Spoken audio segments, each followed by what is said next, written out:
In this video, I'm going to show you how to use a vocoder like Waves OVox to get that classic robotic vocoder sound and create some other cool vocal effects as well.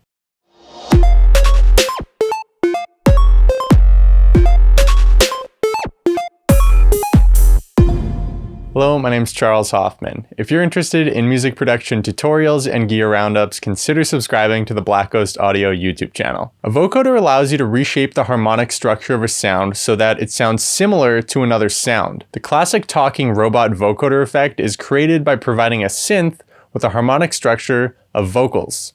I heard you out with your friend, talking about how you got me for life. Don't gotta put no effort in, 'cause you know that I'm a rider.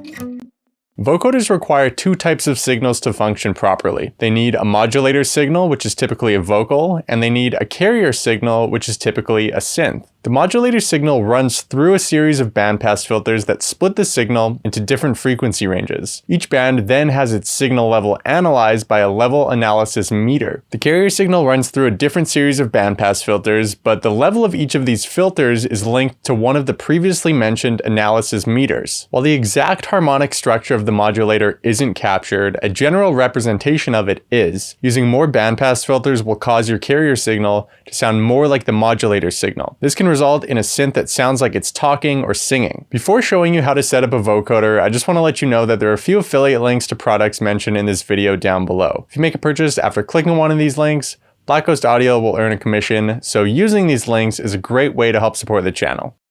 For demonstration purposes, I'll be using Waves OVox. I think it sounds awesome, it's really easy to operate, and it has a ton of cool features. But the same concepts apply regardless of the vocoder you're using. If you want to download the OVox demo to follow along with this video, I've included a link to the plugin. You need to create an audio track for your modulator signal, which in this case is going to be a vocal recording. You can create an audio track by pressing Command T in Ableton and then dropping a vocal recording onto the track. Insert OVox onto the track containing the vocal. By default, you won't be able to control OVox using your MIDI keyboard, so some additional setup is required. OVox has a synth built into it that you can use as the carrier signal, but you need to route a MIDI signal into OVox to take control of the synth. So create a MIDI track in Ableton by pressing Command-Shift-T. Route the MIDI signal into OVox by selecting your vocal track as the output type and OVox as the output channel. Open up OVox and make sure that the voice setting is set to track and the synth setting is set to internal. This setup uses the track you've applied OVox to as the modulator and OVox's built-in synth as the carrier. Now, when you record arm your MIDI track, engage playback, and play MIDI notes on your keyboard, you'll be in control of OVox. I heard you out with your friend, talking about how you got me for life. Don't gotta put no effort in, 'cause you know that I'm a rider. When you play a C on your keyboard, it will sound like the synth built into OVox is singing a C using the phrases from the vocal recording. You can also build chords using this technique, so it's a cool way to generate harmonies. I heard you out with your friend, talking about how you got me for life. Don't gotta put no effort in, 'cause you know that I'm a rider. Keep in mind that when there's no audio playing through your vocal track, playing MIDI notes will not result in sound. The carrier signal, which is the synth, is adopting the harmonic profile of the vocals. So when the vocals aren't playing, neither will the synth. If you wanted to use an external synth like Serum or Omnisphere, you could drop the synth onto your MIDI track, set the MIDI track's output type to your vocal track, and select OVox's sidechain input as the output channel. Then within OVox, you need to change the synth setting to sidechain mode. Instead of OVox using its internal synth as the carrier, it will now make use of your third-party synth instead. Pads and buzzy saws tend to get run through vocoders quite often, but you can also achieve crazy results using bass growls and other sounds as the carrier signal. I heard you out with your friend, talking about how you got me for life. Don't gotta put no effort in, 'cause you know that I'm a rider.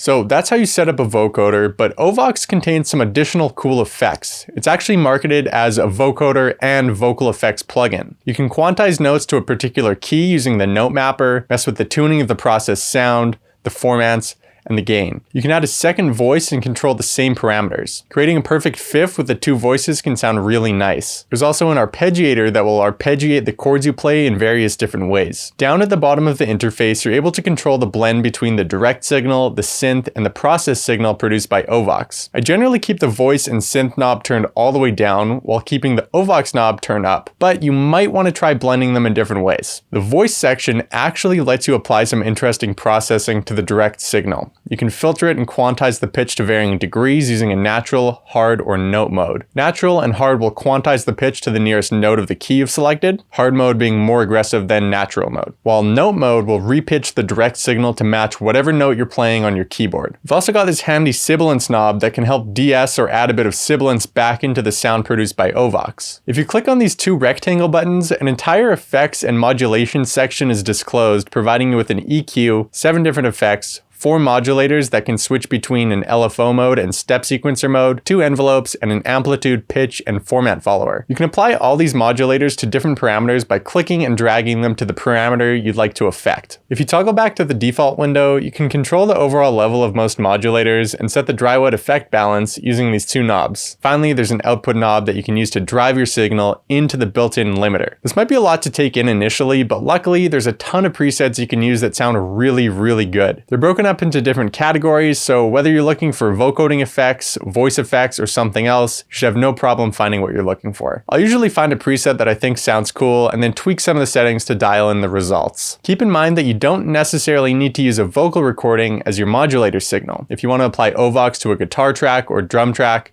that's definitely an option. If you're new to music production, consider checking out my Music Production for Beginners YouTube series. It will teach you everything you need to know to start producing music, including which DAW to use, how to write your first song, and basic music theory. I also explain how to go about recording, mixing, and mastering music, so it's a great free resource you can take advantage of. I've included a link to this playlist down below. Make sure to hit that subscribe button if you like this video, and follow Black Ghost Audio on Facebook, Twitter, and Instagram at Black Ghost Audio. Thanks for watching, and I'll see you next time. Dark regret.